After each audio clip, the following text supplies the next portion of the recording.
오늘 말씀의 주제는 불신앙에 대한 것입니다. 37절 말씀처럼 이렇게 많은 표적을 그들 앞에서 행하셨으나 그를 믿지 아니하니. 본문은 불신앙과 그 이유에 대해서 언급을 합니다. 예수님이 어떤 분이시든지 어떤 일을 하셨든지 예수님을 믿지 않으면 전혀 의미가 없습니다. 그래서 주님은 이 불신앙의 문제에 대해서 자주 언급을 하셨어요. 37절 말씀에 있듯이 이렇게 많은 이적을 행하셨는데 믿지 않는 사람들이 많더라. 믿지 않는 사람들이 대부분이더라. 이렇게 많은 기적을 행하였는데 병든 사람 고치고 귀신을 쫓아내고 불구자들을 다시 바로잡고 앞을 보게 하고, 그 모든 기적보다 기적의 결정판은 무덤에서 나사로를 살려내신 거예요. 죽은 사람이 살아났는데도 안 믿더라.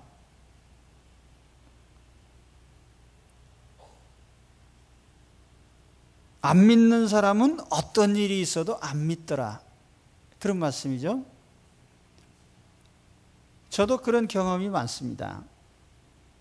제가 임종을 여러 차례 지켜보고 또 임종 예배를 드립니다.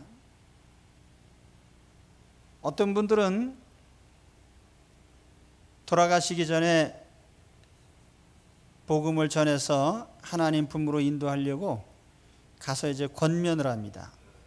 대부분 임종이 가까워오면 사람들이 마음을 열고 복음을 경청하고 또 받아들이는 분들이 많습니다. 그런데 어떤 경우에는 전혀 반대의 경우도 있어요.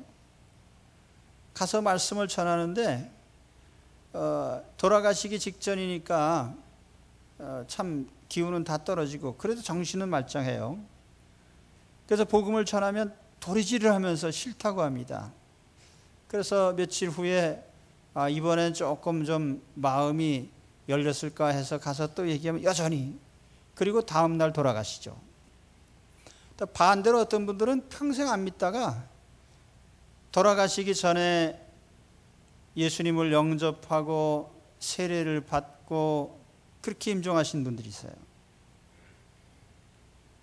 그래서 믿을 사람은 죽으려고 하다가도 다시 일어나서 믿고 돌아가시고, 안 믿는 사람은 세상 없는 일에서도 안 믿고 돌아가십니다.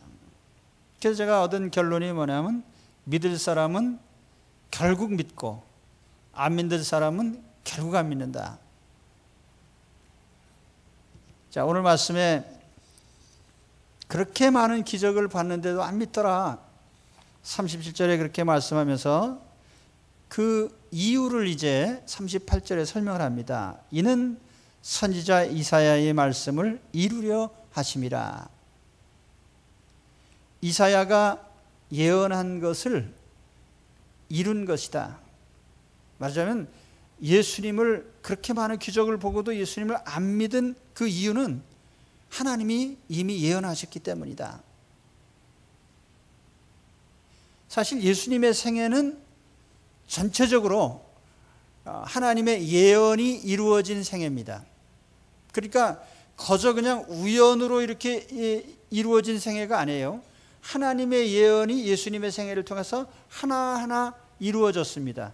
그래서 마태복음에 구약을 인용하면서 자, 이런 말씀이 이루어졌다, 이런 말씀이 이루어졌다, 이렇게 표현한 것이 53회, 53번이나 예수님의 생애를 통해서 구약의 예언이 이루어졌다는 점을 말씀을 합니다.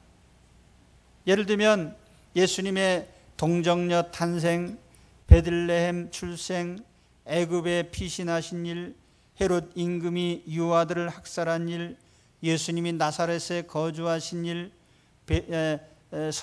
선구자죠. 세례 요한의 행적, 예수님이 가버나움에서 전도하신 일, 또 병자들을 고치신 일, 나귀를 타고 행진하신 일, 유대인의 배척 또는 가룟 유다의 배반과 죽음, 십자가 아래서 군인들이 예수님의 옷을 제비 뽑은 것, 예수님이 뼈가 상하지 않으신 것, 예수님의 부활과 승천까지 다 예언대로 이루어졌더라. 그런데 사람들이 예수님을 배척하고 믿지 않은 것조차도 하나님의 예언대로 된 것이더라.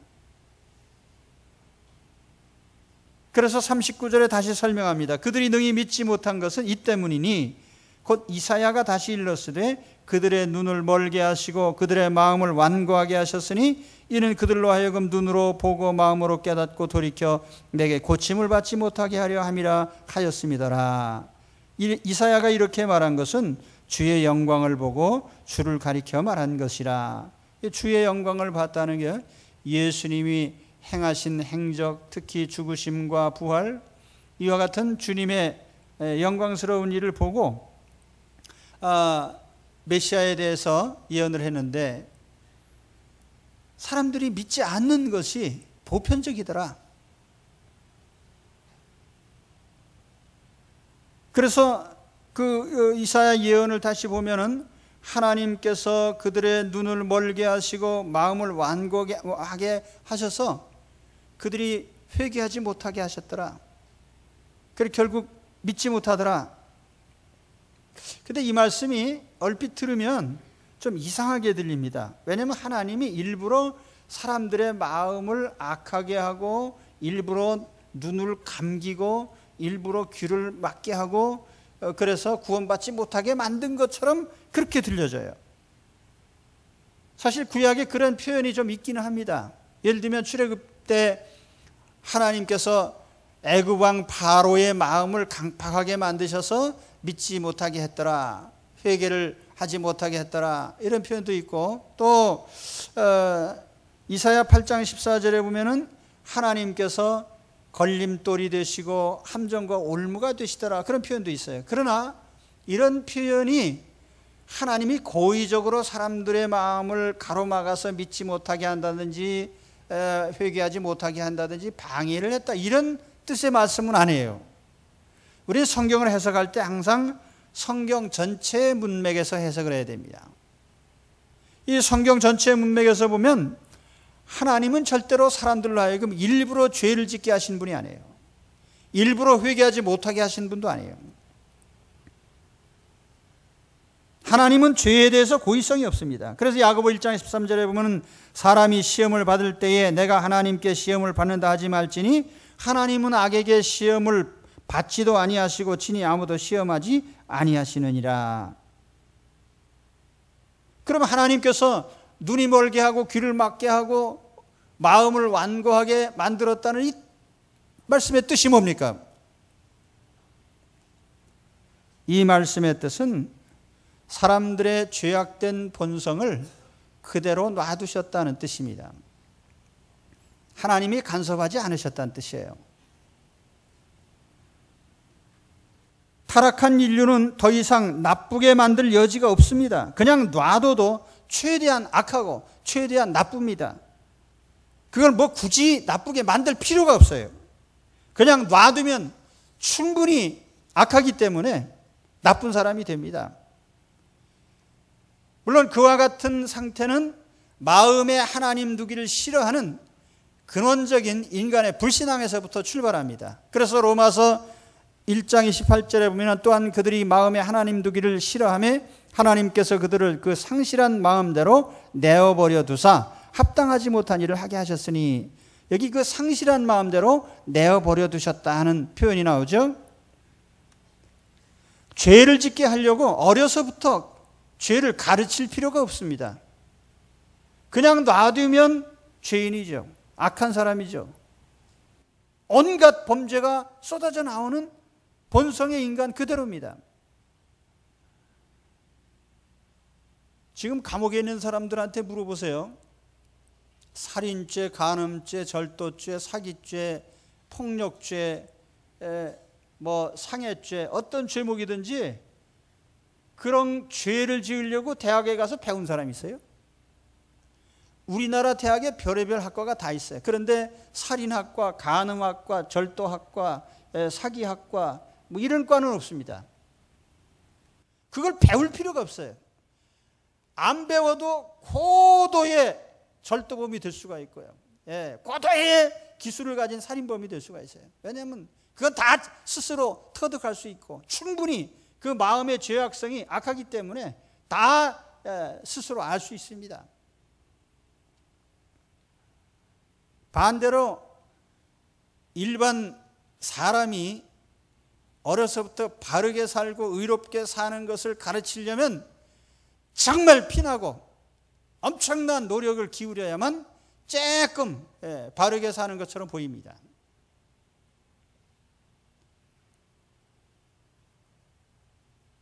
나쁜 사람 되는 건 가르칠 필요가 없어요. 그냥 놔두면 그렇게 돼요.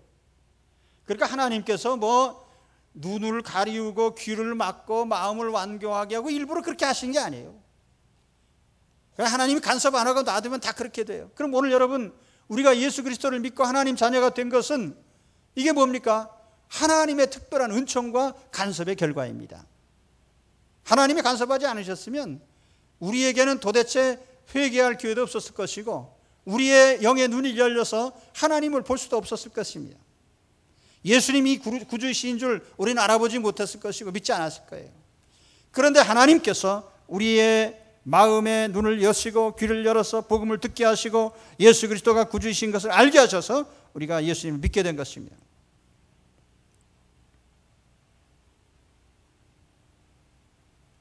이런 관점에서 보면 오늘 불신 세상을 우리가 굳이 믿지 말라고 권할 필요가 없어요.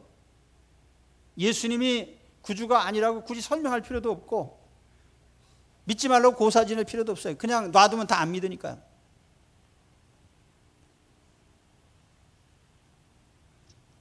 자, 그러면은 조금 더 깊이 들어가서 보면은 이사야 선지자가 사람들의 심령 상태에 대해서 어떻게 설명을 했습니까? 다시 40절의 예언을 보면 그들의 눈을 멀게 하시고 마음을 완고하게 하셨으니 이는 그들로 하여금 눈으로 보고 마음으로 깨닫고 돌이켜 내게 고침을 받지 못하게 하려 함이라. 눈이 멀었고 마음은 완고하더라. 자, 이 말씀이 이사야 6장 말씀을 인용한 것인데 이사야 6장 9절에 10절의 말씀에 보면 거기에 이 백성의 마음을 둔하게 하며 그들의 귀가 막히고 그들의 눈이 감기게 하라 이런 말씀이 나옵니다. 그러니까 마음의 귀, 마음의 눈, 심령의 그 영혼의 마음이 완고해져서 전혀 듣지 못하고 보지 못하더라. 하나님의 음성, 하나님에 대해서, 그리스도에 대해서, 의에 대해서 뭐가 죄고 뭐가 악인지 전혀 구별을 못합니다. 이게 육체적인 눈과 귀를 말씀한 게 아니라 마음의 눈, 마음의 귀를 말한 거예요. 그래서 마음에 하나님이 없는 사람은 근본적으로 그 마음이 하나님의 음성과 하나님의 모든 역사에 대해서 눈이 감기고 귀가 막히게 돼 있어요. 듣지 못하고 보지 못합니다. 그래서 이게 심화되면 그래도 하나님께서 인간 세상에 무슨 헌법도 만들고 사회 형법, 민법에서 법을 만들게 하시고 간섭하시지만은 본성적으로 이 인간들을 그냥 방치하면은 아주 형편없는 죄인이 되는 거예요. 요즘 고 아무개라는 사람 때문에 국민 모두가 충격을 받고 있습니다. 7살 먹은 어린아이를 납치하고 폭행하고 아주 짐승 같은 사람이에요. 사람이란 말을 붙이기가 아주 참 껄끄러운. 문제는 이런 범죄자를 대하는 사회적인 인식의 문제가 있어요. 죄를 가볍게 여겨요.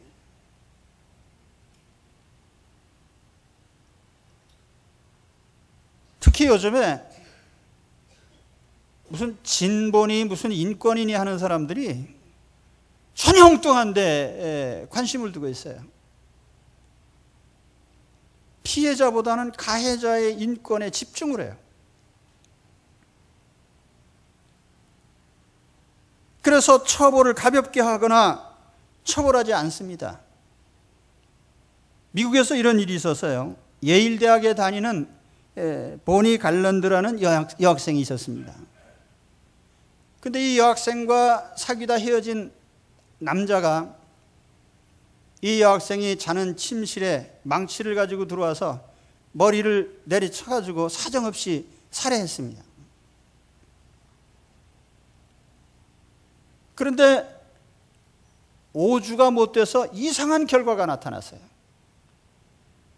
이 가해 학생을 위한 모금 운동이 일어나고 뭐 어쩌고 해가지고 3만 불이 모금이 되고 5주 만에 가석방이 되고 그 학생은 어느 학교에 가명으로 또 학교를 옮겨서 학교를 다니게 되고 피해자를 위해서는 아무것도 한 것이 없어요.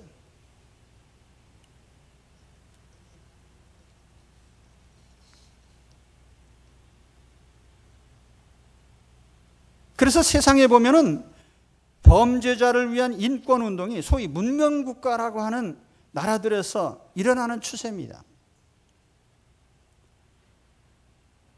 1989년 4월 뉴욕에서 조깅을 하던 28살 난 여인이 10대 소년들에게 의해서 무차별 폭행을 당하고 죽임을 당했습니다. 그 사건이 있고 난 다음에 모든 맑게나 한다는 사람들이 쏟아낸 말들이 뭐냐 하면은 이런 것들이에요. 이 청소년들은 내면의 고통에 시달리며 그들의 고통을 누군가에게 표출했다.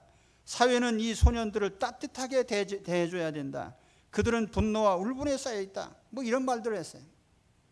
근데 얘들이 붙잡혀 와가지고 그 태도를 보면은 무슨 뭐 울분이고 분노가 없어요. 히히덕거리고 웃고 그 왜 쇠파이프로 멀쩡한 사람을 때렸냐 했더니 그냥 재밌어서 그랬다고 그랬어요.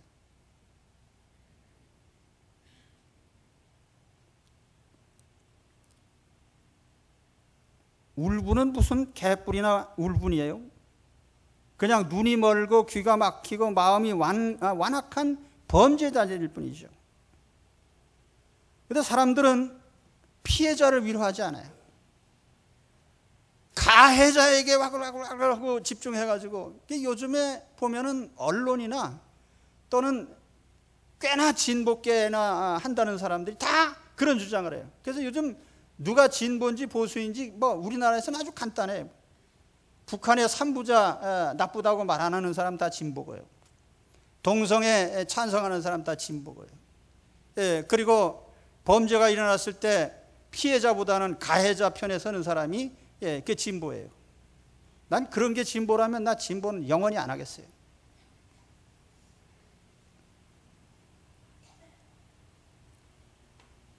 그래서 이런 주장을 하는 사람들에게 나는 뭐 더도 말고 딱 한 번씩만 흉악한 범죄자에게 체험 1일을 한번 1박 2일로 체험을 해보셨으면 좋겠어요. 어떤 말을 하는지 뭐 지금도 화학적 거센이 무슨 쩍쩍 붙여가지고 난 그게 무슨 뜻인지도 모르겠어요. 조금 그 같은 문자를 쓰려면 화학적보다는 물리적이 좀 낫습니다. 그리고 아예 더 그냥 적극적으로 외과 수술을 해야 돼요. 그래서 어떤 부분에 대해서 더 이상 그런 가해자 노릇을 못하도록 만들어버려야 돼요. 성경에 보면 죄는 처벌받게 돼 있어요. 죄를 처벌하지 않는 것이 범죄를 키우는 원상인 것입니다. 그런데 요즘에 범죄학자라는 사람들이 사회 무슨 심리학자 뭐 하여튼 요즘 전문가 때문에 아주 세상이 망하고 있어요. 전문가라는 사람들이 나타나면 한결같이 해요. 범죄를 옹호합니다. 그래서 나타난 결과가 뭡니까? 죄를 지으면서 뻔뻔해요. 당당해요. 살해당한 사람보다 살인범이 더 큰 소리 쳐요. 사기당한 사람은 고통받고 사기친 놈은 떵떵거리고 성폭행범은 안면 보호를 받고, 폭행당한 사람은 신문을 받고, 이게 뭐야? 완전히 개 같은 세상 아니에요.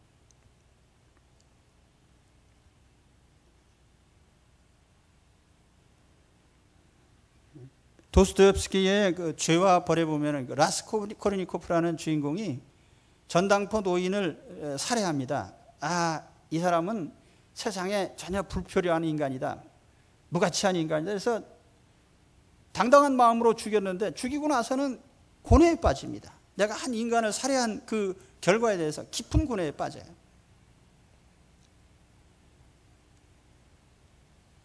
그 도스토옙스키의 백치라는 소설이 있는데, 거기에 무의식이라는 그 주인공의 성품이 아주 순진무구해요. 그래서 그저 범죄자한테 당하고 항상, 그래서 백치라는 이름을 붙였어요. 백치. 이 백치라는 말을 사전에서 찾아보면은 뇌에 장애나 질환이 있어 지능이 아주 낮은 상태, 또는 그런 사람을 낮잡아 이르는 말이라고 했어요.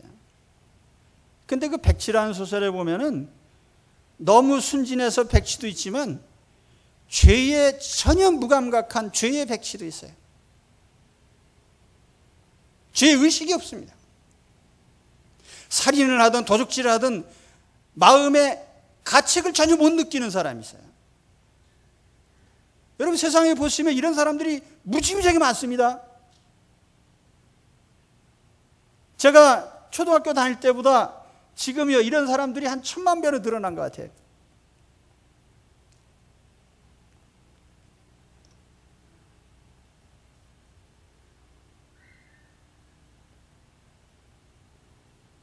죄를 느끼지 못하기 때문에 깨닫지 못하고, 따라서 회개하지 못하고 고치지 못합니다. 그러니까 이사야가 예언한 내용이 바로 그거예요.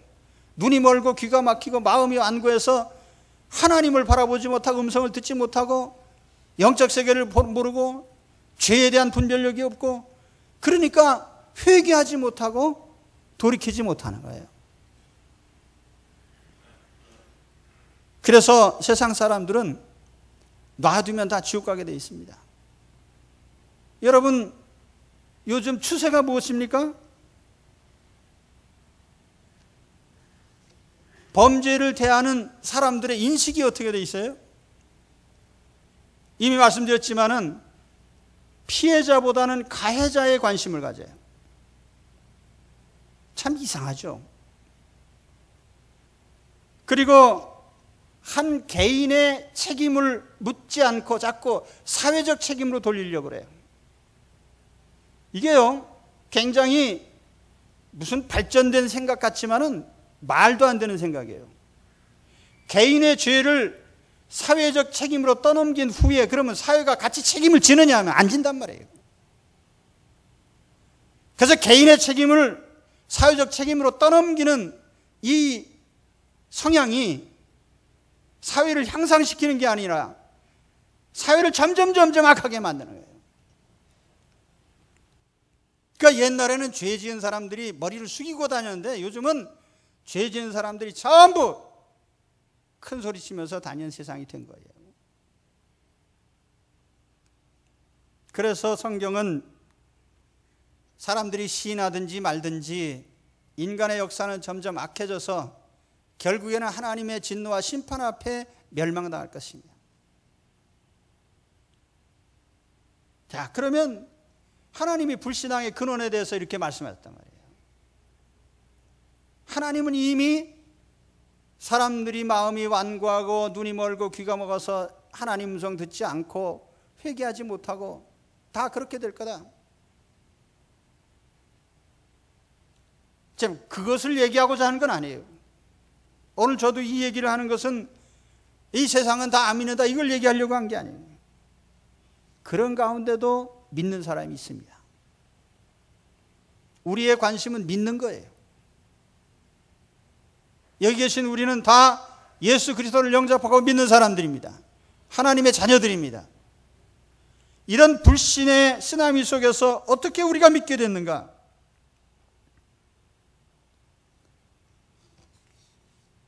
오늘 42절에 보면 그러나 관리 중에도 그를 믿는 자가 많되 바리새인들 때문에 드러나게 말하지 못하니 이는 출교를 당할까 두려워합니다. 드러내진 못하지만 예수 믿는 사람들이 많더라. 그 중에는 관리들도 있더라. 공회원 니고데모나 또는 아리마대 요셉 같은 사람. 이 사람들이 어떻게 예수를 믿게 됐을까요? 그것이 순전히 하나님의 역사입니다. 시몬 베드로가 대답하여 이르되 주는 그리스도시요 살아계신 하나님의 아들이시니이다. 예수께서 대답하여 이르시되 바요나 시몬아 내가 복이 있도다. 이를 내게 알게 하니는 혈육이 아니요 하늘에 계신 내 아버지시니라. 우리가 애당초 예수님을 구주신 줄로 깨달은 게 아니라 하나님이 우리에게 알게 해주셔서 우리가 마음을 열고 예수님을 구주로 영접게 된 것입니다. 그래서 로마서 8장 30절에 보면 또 미리 정하신 그들을 부르시고 부르신 그들을 또한 의롭다 하시고 의롭다 하신 그들을 또한 영화롭게 하셨느니라. 미리 정하신 그들. 로마서 9장 11절에 보면은 자식들이 아직 나지도 아니하고 무슨 선이나 악을 행하지 아니한 때에 택하심을 따라 되는 하나님의 뜻이 행위로 말미암지 않고 오직 부르시는 이로 말미암아 서게 하려 하사. 이게 상당히 깊은 얘기입니다. 우리가 태어나기도 전에 무슨 선이나 악한 행위를 하기도 전에 하나님께서 우리를 하나님 자녀로 예정하시고 택하셨습니다. 이거 대단히 감격스러운 일인데 아무 반응도 없으시네요. 예. 하나님께서 우리를 하나님 자녀로 삼으실 때 우리가 어머니 뱃속에서 태어나기도 전에 선이나 악이나 무슨 행위를 하기도 이전에 하나님의 자녀로 우리를 택하셨습니다. 그래서 하나님이 그 택한 사람들을 부르시는 거예요. 이 점에 대해서 로마서 9장에 다시 부연 설명하기를 기록된 바 내가 야곱은 사랑하고 에서는 미워하였다 하심과 같으니라. 그런즉 우리가 무슨 말을 하리요? 하나님께 불의가 있느냐? 그럴 수 없느니라. 모세에게 이르시되 내가 긍휼히 여길 자를 긍휼히 여기고 불쌍히 여길 자를 불쌍히 여기리라 하셨으니 그런즉 원하는 자로 말미암음도 아니요 다른 박질하는 자로 말미암음도 아니요 오직 긍휼히 여기시는 하나님으로 말미암음이니라. 내가 원한다고 하나님 자녀 되는 것도 아니고 노력하고 피땀 흘린다고 하나님 자녀가 되는 것도 아니고 하나님의 긍휼과 자비, 하나님의 의지에 의해서 하나님의 자녀가 된다. 이게 성경의 가르침이에요. 그래서 어떤 사람들은 그러면 하나님은 뭐 어떤 잘난 사람은 왜 버리고 못난 사람을 택하시냐? 앞서 말씀드렸죠. 모든 인류는 죄 가운데서 이미 다 그냥 놔두면 불신앙 가운데 멸망할 가운데 있기 때문에 무슨 그 가운데 잘나고 못난 걸 따질 필요도 없고 다 똑같단 말이에요. 그런 가운데 하나님께서 누구를 택하셔서 불러내시는데 그걸 가지고 시비 걸면 안 된다는 거죠. 그러니까 세상에서 시비 잘 거는 사람 꼭 하나님께도 따져요. 그러니까 여러분 기왕에 신앙생활 하시려면 하나님께 따지지 말고 믿으시기 바랍니다. 창조주 하나님께서 말씀하시면 그런 줄 아시고 아멘 하고 성경을 받아들이세요.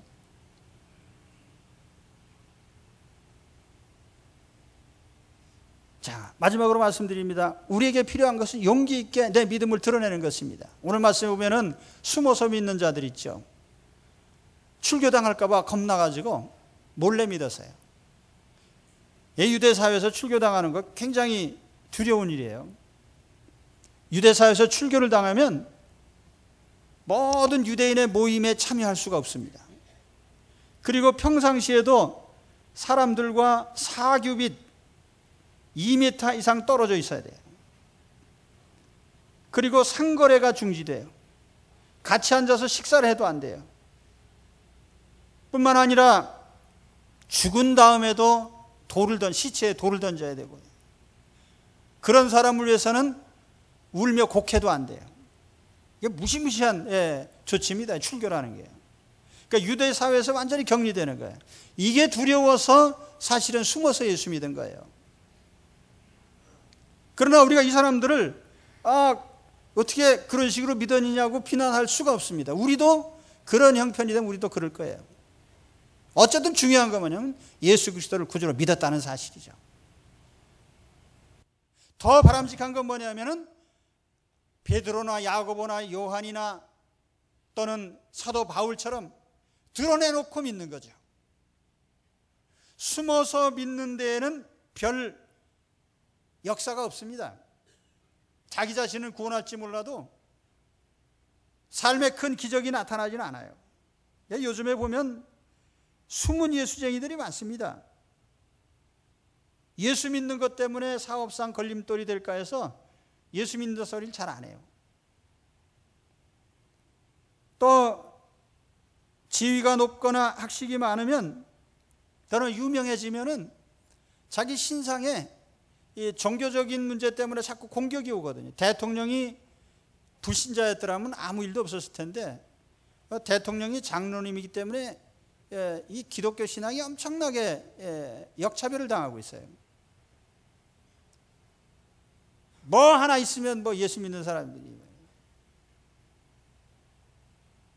그 얘기는 좀 나는 할 말이 많지만은 이만 총총 줄이고요. 그 얘기는 나중에 개인적인 사적인 자리에서 나는 할 말이 많은 사람이에요. 기독교 신앙에 대해서 뭐라고 말한다면.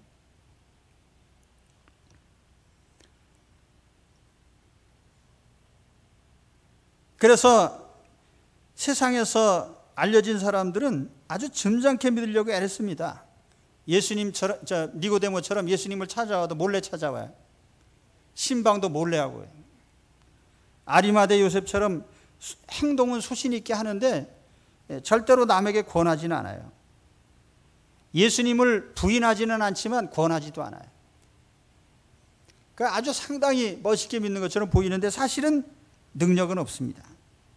하나님이 바라시는 것은 이런 몰래 믿는 믿음이 아니에요.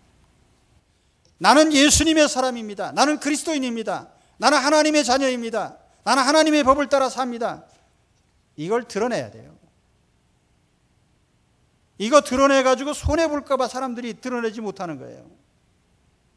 사업이 깨질까? 인간관계가 망가질까? 그러나 오히려 내가 예수 그리스도의 사람인 것을 아주 당당하게 드러낼 때에 오히려 하나님의 역사는 크게 일어납니다. 그것이 다니엘이 보여준 것이고 사도 바울이 보여준 것이 그거 아니에요? 그래서 예수님도 마태복음 6장 33절에 이런 말씀하셨어요. 너희는 먼저 그의 나라와 그의 의를 구하라. 그리하면 이 모든 것을 너희에게 더하시리라. 이 모든 것이라는 게 뭐예요? 사람들이 바라는 거 있잖아요. 뭐 잘 먹고 잘 입고 잘 살고. 그러면 먼저 그 나라와 그 의를 구하라는 게 뭐예요? 먼저 하나님, 먼저 예수 그리스도. 그래서 예수 그리스도를 드러내는 것, 예수 그리스도를 믿는 것을 앞세워서 한번 생활도 해보고 삶을 살아보라는 거예요. 먼저 예수 그리스도를 구하고 예수님을 나타내십시오. 그러면 우리의 먹고 사는 문제나 이 주변적인 일들은 더할 일들이에요. 더하시리라. 플러스. 우리 신앙에 플러스 될, 더해질 일들입니다. 그건 본질이 아니에요.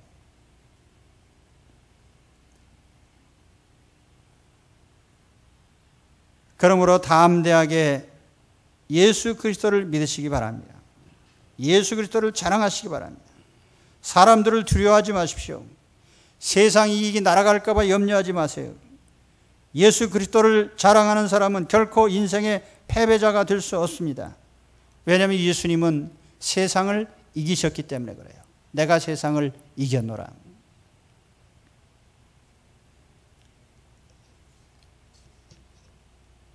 이제 오늘 말씀을 다시 한번 정리해 보겠습니다.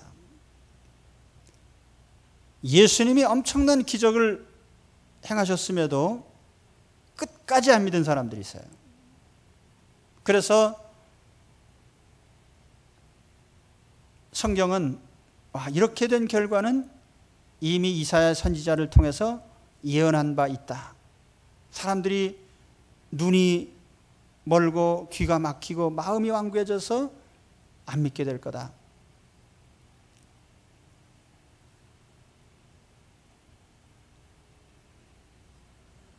세상 사람들은 마음에 하나님 두기를 싫어하기 때문에 영적으로는 이와 같이 완전히 가로막힌 사람들이 되어 있습니다. 그리고 이러한 상태는 점점 나빠지고 있습니다. 제가 어렸을 때보다 지금은 훨씬 더 사회가 저급화되어 있어요. 등급이 낮아졌어요. 악화되어 있어요. 물론 물질적으로는 더 풍족해졌지만 사람들의 영적 상태는 훨씬 더 고약해지고 나빠지고 망해가고 있습니다. 이건 뭐 공산주의, 자본주의 문제가 아니에요. 인간의 타락한 본성의 문제예요.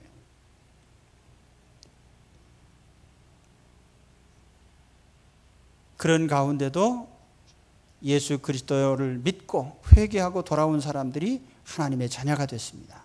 여러분, 혹 처음에는 용기가 없어서 드러내지 않고 예수님 영접하고 믿을 수도 있습니다. 아마 그런 신자들도 꽤 많을 거예요.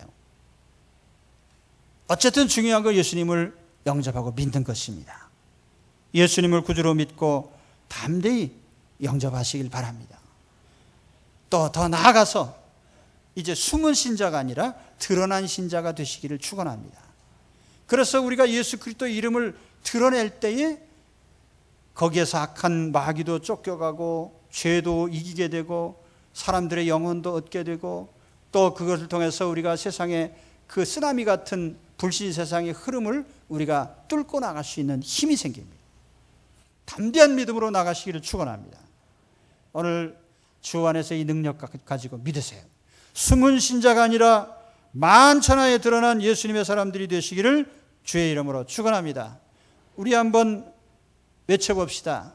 나는 그리스도인이다. 이 담대한 외침이 늘 있기를 바랍니다. 기도하겠습니다.